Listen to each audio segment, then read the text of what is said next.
Jasper's just had his first football match ever.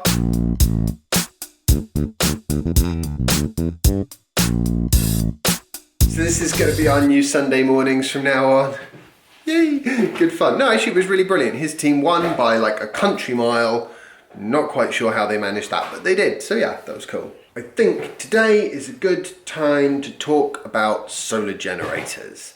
Yes, also, you're going to see me wearing these glasses a lot more because these ones are not polarized, so I can actually like look into the camera and see the viewfinder and not have it just be a black screen.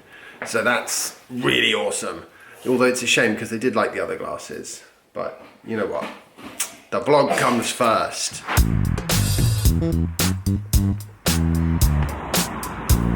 Right, so solar generators. I love solar generators. I've got some homemade ones which I made with lead acid batteries and they're great, but they're not very portable.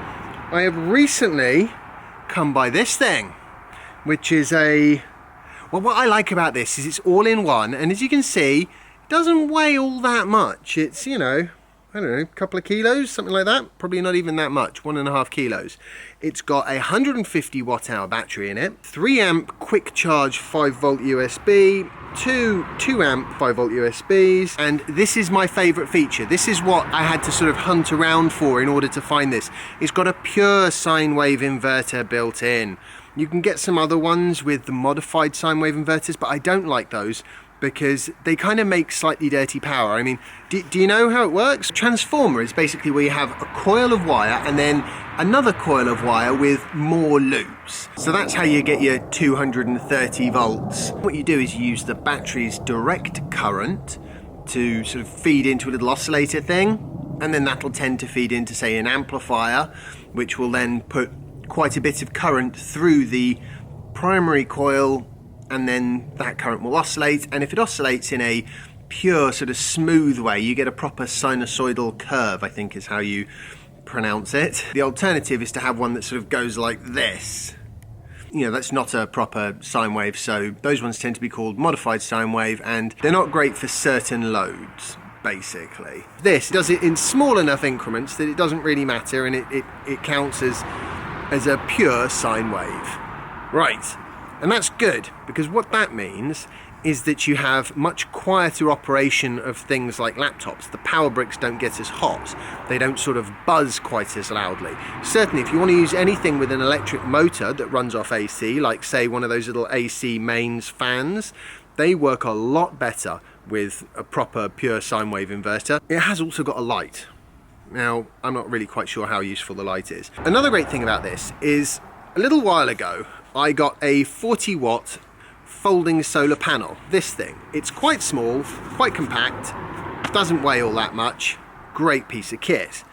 It outputs just about the right voltage for this, maybe slightly below what it should be, depending on how much sun there is, but you know, it's a solar panel.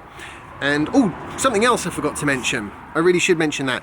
This thing does have a pass-through feature, which apparently the previous version didn't have. And what that means is that you can charge it whilst also using it, which I think is incredibly good. I hate it when you get power banks or solar sort of generator type power banks or anything like that, where you can't put power in whilst simultaneously taking it out.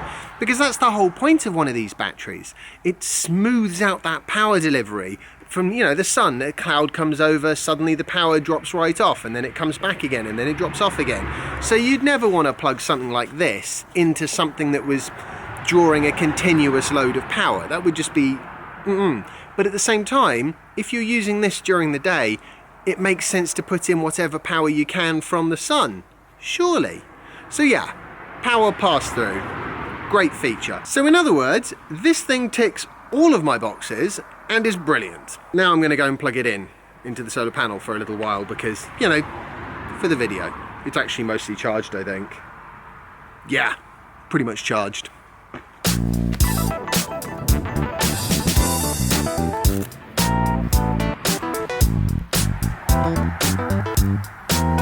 Okay, it's not actually charging because it was full anyway.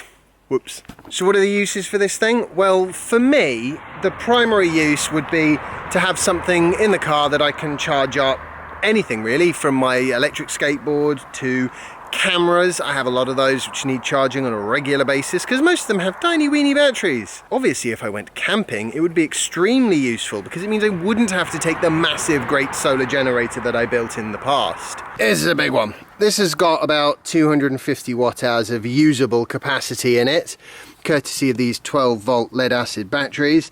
It's also got a pure sine wave inverter. This one is a slightly smaller affair but still heavy. 5 watt solar panel on the front there. This one's only got about 140 watt hours usable, which ain't so great.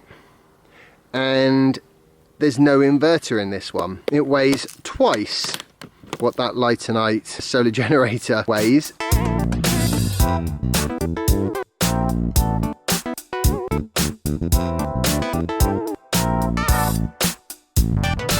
I think it's a really great bit of kit. If you want to know more about it, I'm going to put a link to it in my sort of Amazon page thing. There's a link to that in the description of this video. This is not, by the way, any kind of a sponsored anything. I went onto Amazon, researched the one that I wanted, and then bought it.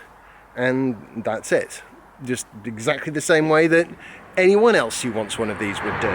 It wasn't massively cheap, now that I think about it.